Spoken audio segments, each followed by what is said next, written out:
یہی کہنا چاہیے پیش کروں آقا کیا ہر چیز ہماری ہے یا رسول اللہ یہ دل بھی تمہارا ہے آقا یہ جان بھی تمہاری ہے حضرت خواجہ عثمان فرماتے ہیں جو لوگ ایسی محفلوں میں بیٹھے رہتا ہے اس محفل میں بیٹھنے کی وجہ سے اللہ اس کے گناہ کو معاف فرما دیتا ہے پھر حضرت خواجہ عثمان فرماتے ہیں اے مریدو ایسی محفلوں میں بیٹھنے کی وجہ سے اللہ اپنے بندے کی مغفرت فرما دیتا ہے اللہ اپنے بندے کی مغفرت فرما کر اس کی بخشش فرما دیتا ہے اس لیے ایسی محفلوں میں با ادب بیٹھا کرے ایسی محفلوں میں عقیدت کے ساتھ بیٹھا کرے آج ہم لوگ کہتے ہیں نبی کا دامن نہیں چھوڑیں گے ہم لوگ کہتے ہیں رسول پاک کا دامن نہیں چھوڑیں گے آج ہم لوگ کہتے ہیں یا رسول اللہ کا نعرہ لگاتے ہیں اللہ اکبر تم نے نبی سے کتنی محبت کی ہے ذرا اپنے دل پہ ہاتھ رکھ کر کے تو بتاؤ تم نے نبی سے صرف نعرہ لگا کر کے محبت کا دعویٰ کیا ہے آج ہم کہتے ہیں یا رسول اللہ کا نعرہ لگاتے ہیں صرف نعرہ لگانے سے نہیں ہوگا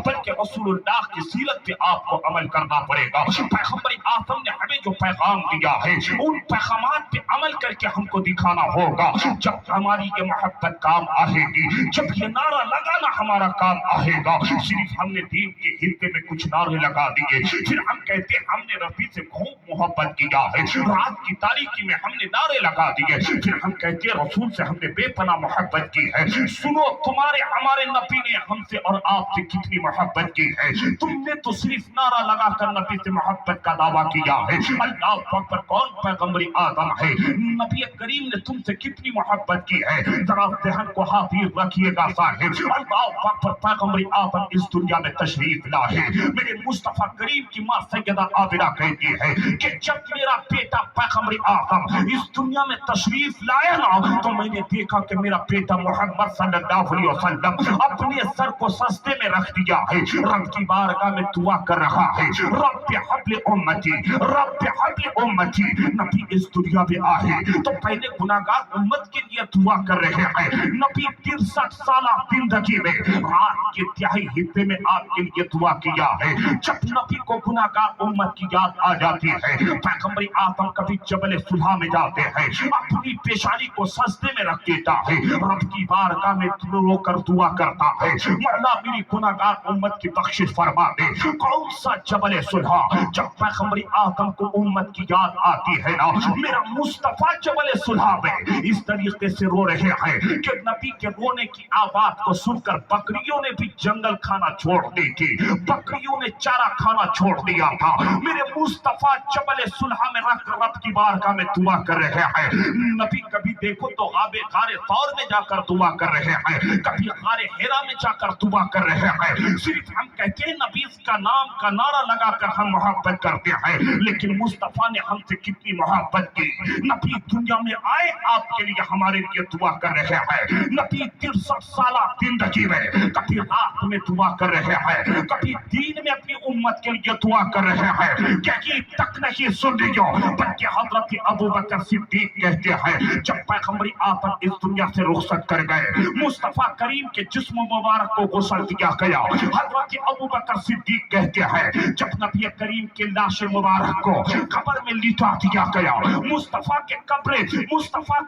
کی لاش کو جب قبر منور میں لٹا دیا گیا حضرت ابوبکر صدیق کہتے ہیں میں دور کھڑا تھا جب نبی کو قبر میں لٹا دیا گیا نبی کے چہرے سے کفن کو ہٹایا گیا میں دور سے دیکھ رہا تھا جب میری نگاہ مصطفیٰ کے چہرے پہ پڑتی ہے نبی قبر میں لیٹے ہوئے ہیں آپ کے علاقے میں بھی ہوتا ہوگا اگر کوئی مرد انتقال کرتا ہے جب اس کی لاش کو آپ قبر میں لٹاتے ہیں صاحب تو آپ قبر میں لٹانے کے بعد اس کے چہرے سے کفن کو ہٹاتے ہیں آپ قبر دکھایا کرتے ہیں حضرت ابوبکر کہتے ہیں جب مصطفیٰ کے چہرے سے کفن کو ہٹایا گیا نبی کی لاش قبر میں لیٹی ہوئی ہے میری نگاہ مصطفیٰ کے چہرے پہ پڑتی ہے میں نے کیا دیکھا کہ نبی کی زبان ہل رہی ہے نبی کا لب مبارک ہل رہا ہے حضرت ابوبکر صدیق کہتے ہیں کہ میں دور کھڑا تھا اب میں قبر کے قریب آ گیا جب میں قبر کے قریب آ کر کے مصطفیٰ کے چہرے انور کو دیکھا نبی کی زبان ہل رہی ہے نبی کے لب مبارک ہل رہا ہے حضرت ابوبکر صدیق کہتے ہیں کہ میرے کان میں ایک آواز آئی، رب اپنے امتی، رب اپنے امتی۔ حضرت ابو بکر صدیق کہتے ہیں نبی قبر میں لیٹے ہیں لیکن اپنی گناہگار امت کے لیے دعا کر رہے ہیں۔ اللہ پاک پر نبی نے کتنی محبت کی ہے، اس لیے آج آپ کہتے ہو ہم نے نعرہ لگایا نبی سے محبت کر لیا، نہیں بلکہ نبی کریم صلی اللہ علیہ وسلم دنیا میں رہ کر بھی آپ کے لیے دعا کی ہے۔ نبی قبر میں لیٹے ہوئے ہیں پھر بھی گناہگار امت کے لیے دعائیں مغفرت کر رہے ہیں۔ میرے مصطفیٰ کریم کے پیارے دیوانوں، یقین تک نہیں بلکہ حدیث پاک میں آتا ہے جب کل قیامت کا دین قائم ہوگا نا، جب یہ زمین تانبے کی ہو جائے گی، یہ سورج سوانے پر ہوں گے، کوئی کسی کا پرسان حال نہیں ہوگا۔ حدیث پاک میں آتا ہے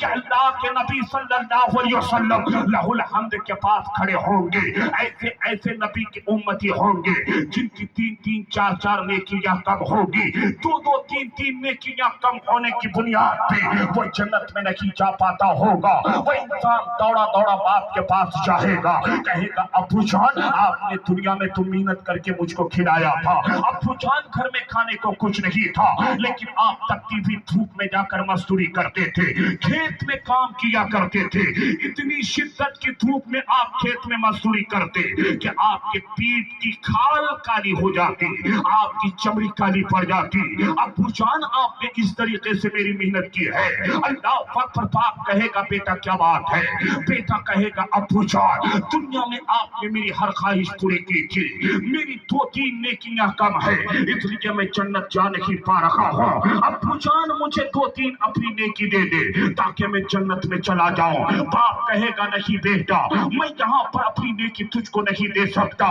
جب باپ انکار کر دے گا وہ بیٹا دوڑا دوڑا ماں کے پاس جائے گا، جانے کے بعد کہے گا امی جان آپ نے دنیا میں مجھ کو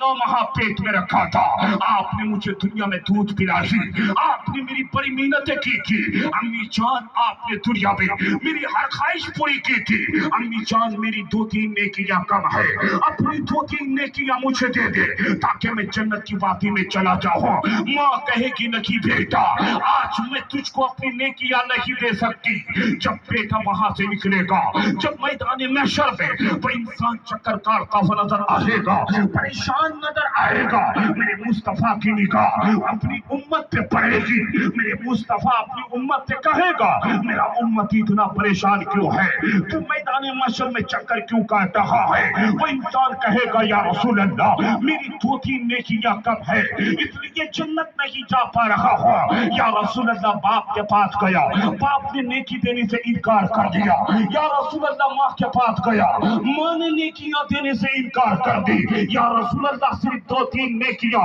اگر مجھے مل جاتی تو میں جنت کی وادی میں چلا جاتا۔ جب پیغمبر آدم اتنا سنیں گے تو پھر سیدہ آمنہ کے لال کہیں گے اے میرا امتی گھبرانے کی ضرورت نہیں ہے، باپ نے تجھے نیکی نہ دیا، تیری ماں نے تجھ کو نیکی نہ دی، لیکن سن تیرا نبی ہے، لو میری 2 3 نیکیاں لو، جنت کی وادی میں چلا جا، جہاں باپ کام نہ آئے گا، جہاں ماں کام نہ آئے گی، وہاں آپ کے ہمارے جناب محمد رسول اللہ کام آئیں گے۔ نبی اپنی نیکیاں دیں گے اور نبی کی امت جنت میں جاتا ہوا نظر آئے گا۔ جب تو میرے پہلی کے امام اعلیٰ حضرت پکار اٹھتے ہیں، کون دیتا ہے، دینے کو منہ چاہیے، دینے والا ہے سچا ہمارا۔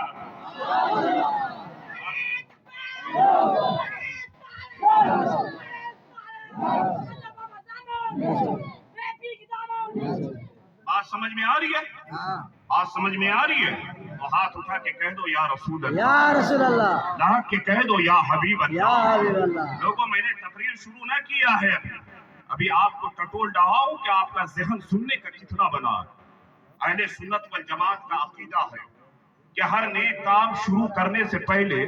پیغمبر اعظم پہ ہم لوگ درود پاک پڑھا کرتے ہیں، پڑھتے ہیں کہ نہیں پڑھتے؟ مسجد میں جاتے ہیں درود پاک پڑھتے ہیں۔ بات آئی ہے، سنو غور سے سنیے گا، ان محفلوں کے مرتبے کیا ہیں؟